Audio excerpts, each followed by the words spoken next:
Welcome back to another Masterclass video. Today we are going to talk about a snake that growls. They can be feisty, they can also be quite docile, and they were the very first species of my induction into Ptyas. You guys asked for it, you guys are getting a video. Let's do it. Now this non-venomous colubrid is commonly known as the Oriental or Indian rat snake. The scientific name is Ptyas Mucosa. They typically reach sizes of about 6 feet. However, 8-footers are not uncommon, and if they are well fed enough, they can carry quite a bit of muscle and have a very thick build. Now, I have never experienced a snake strong enough to retain a sexing probe. Ptyas Mucosa takes the cake. They will actually hold and retain the probe, and they will not give it back to you until they want to release it. It is very unique among snake species. I have never experienced this, but Ptyas Mucosa, they are something else. Now, these snakes have very, very keen eyesight. They are visual hunters. They will eat a huge variety of prey. In captivity, of course, we feed mostly rodents and chicks, but in the wild, whatever moves, they will hunt it down. Now, they are listed under CITES Appendix 2 protection due to the massive amount that are skinned each year. In China, they are commercially bred for human consumption. And of course, here in Thailand, they are very well known as being one of the tastiest snakes for soup and other dishes. So they have a lot of pressure on them. So captive care and acclimation. I first imported these in 2008. Most people were very unfamiliar with this entire genus, and I actually started with morph animals. The first animals I got were a mixture of albino and hypo and maybe even leucistic. Very unique animals, but those were the first ones that I got. Now, I didn't get any wild type or normals until about 4 years later. Now, acclimating wild-caught animals or imported animals can be challenging at times because most of the exporters are sourcing these animals from the skinners. So sometimes they're arriving already in compromised condition.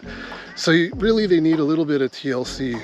So because these animals are so visual and aware of their environment, when you do get these animals as wild caught, I recommend, same as all the other Masterclass videos, block out visual stimulation, keep them in a nice quiet place, hide boxes, don't disturb them, don't take pictures, don't do video, just let them settle in. Eventually, they will start to feel relaxed and feeding will not be a problem. Now, I usually start with offering live rat pups, which almost always works. And for the animals that it does not work, I will use frozen thawed chicks and quail. And I know that these Masterclass videos sound a lot alike.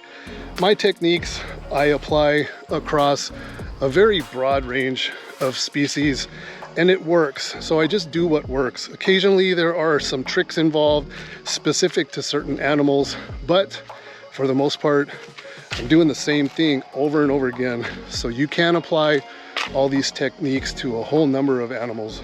Now, Ptyas Mucosa have very fast metabolisms. I recommend feeding every 4 to 5 days. Weekly schedule is okay for sort of a maintenance feed, but I think they do much better with frequent meals. As a precaution, I will always treat new arrivals in food with Flagyl and Panicure. Now, my first breeding, I did normal to normal and obviously got normal babies. The second breeding was a sulfur or hypo to a normal, and I produced hets. Now, many years ago, I actually sold one of my imported albino males to a pretty big name YouTuber who's not famous for doing anything with colubrids.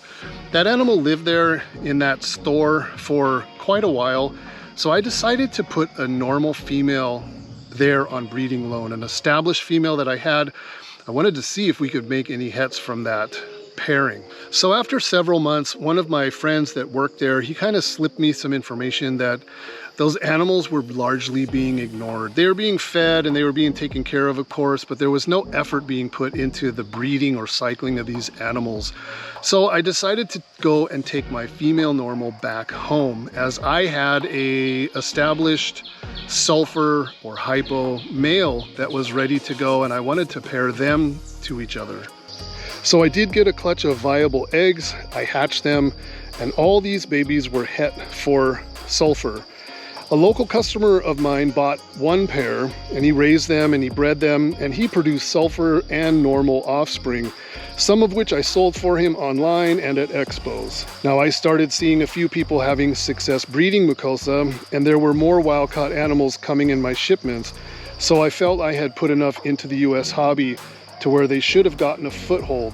I figured if China was producing them commercially for food, hobbyists, if they put in the effort, they would also be able to easily produce enough. So I stepped away from breeding Mucosa so I could focus my efforts on more rare species. So Mucosa are probably the most prolific snakes I've ever experienced.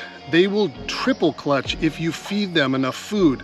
The key is food. Really, there's no cycling involved. If you can keep up with the food, they seem to breed non-stop all year round. I never experienced any cannibalism with Mucosa, so intermittent pairing was really no problem for me. The reproductive process on this species moves very, very fast, so I would just pair kind of non-stop. Again, you can palpate for follicles if you're proficient in it, but I felt that things were just so fast with this animal, there was really no need for it. Just intermittent pairing was probably the best method. Establishing babies. So I incubated these eggs at about 80 to 81 degrees, and at those temperatures they hatched in about 70 days. Now you can probably incubate them at higher temperatures or lower temperatures, but I always opt for the low side of things just to remove the possibility of kinking. Higher temperatures sometimes produce this effect, so I just wait out the extra amount of time in incubation. It's a safer way to do things. So feeding the babies was never really that big of a problem, but they do like moving prey, so live was pretty much the key there. They would take frozen thawed after a few meals, but in the beginning they wanted live. If there were any problematic feeders, I would then do some scenting techniques with house geckos and that sort of thing. Really, they were not that difficult to get started. So my final thoughts. Over the years, we have put a lot of Ptyas Mucosa into this hobby. Now, in the last couple years, I've seen a lot of morph animals, but I'm not seeing a lot of captive bred animals. So what I'm hoping is that the morph animals get the hobbyists more interested in this species, and maybe we can get more captive breeding done with these guys. There really is no reason to continue importing wild-caught animals, because I think the hobby has enough to really for this species to gain a foothold. Now in Malaysia, our breeding facility, we are focused on non-CITES species, so we are not going to be working with Ptyas Mucosa over there. So it's up to you guys to take the reins and keep this species going in captivity. So that is about it for today's Masterclass video. In fact, this is probably one of the last Masterclass videos that we are going to be doing for quite some time.